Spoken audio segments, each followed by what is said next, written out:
नमस्कार. रेखाच रेसिपी या चॅनलमध्ये तुमचं मनापासून स्वागत आहे. तर आज बनवली आहे ढाबा स्टाईलमध्ये लसूणी मच्छी फ्राय. दिसायलाही खूप टेम्पटिंग आहे आणि खायलाही खूपच स्वादिष्ट आहे.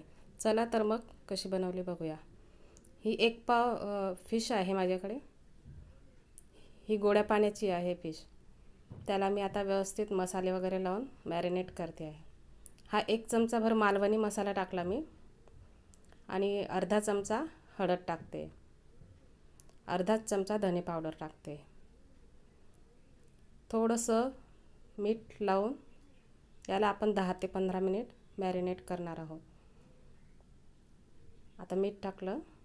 आता हे व्यवस्थित सगळं मसाले याला चोळून घ्यायचे आहे. व्यवस्थित सगळीकडे लागले पाहिजे असे. आता हे लावून झाले व्यवस्थित. हे मी 10 ते 15 मिनटं मॅरिनेट होऊ दिलं. तर आता एका बाजूला गॅसवर तवा ठेवला आहे. तेल टाकते. लसूणी मच्छी म्हटल्यानंतर लसूण आपल्याला भरपूर वापरायचा आहे. तर ह्या 20 ते 25 लसणाच्या पाकळ्या मी खलबत्त्यात थोड्या ठेचून घेतल्या आहे. ह्या मी या तव्यावर टाकून घेते. हे अशा व्यवस्थित तव्यावर टाकले आहे. तुम्ही बघितलं असेल मी फिश मॅरिनेट करताना कुठलंही अद्रक किंवा लसणाची पेस्ट टाकलेली नाही आहे. त्यामुळे यात मी लसूण भरपूर वापरते आहे. आता हे एक एक पीस मी टाकते.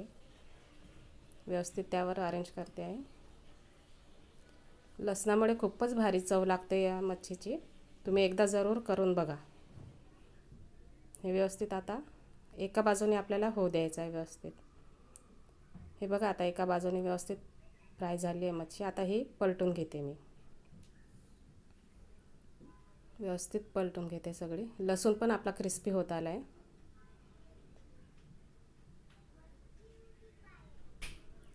अशाच प्रकारे हे सगळे पीस मी पलटून घेते.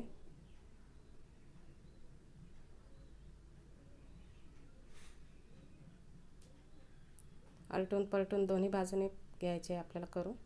थोडीशी कोथिंबीर टाकते वरतून स्वादासाठी. आणि दोन्ही बाजूने व्यवस्थित कुरकुरीत होईपर्यंत आपल्याला भाजून घ्यायची मच्छी.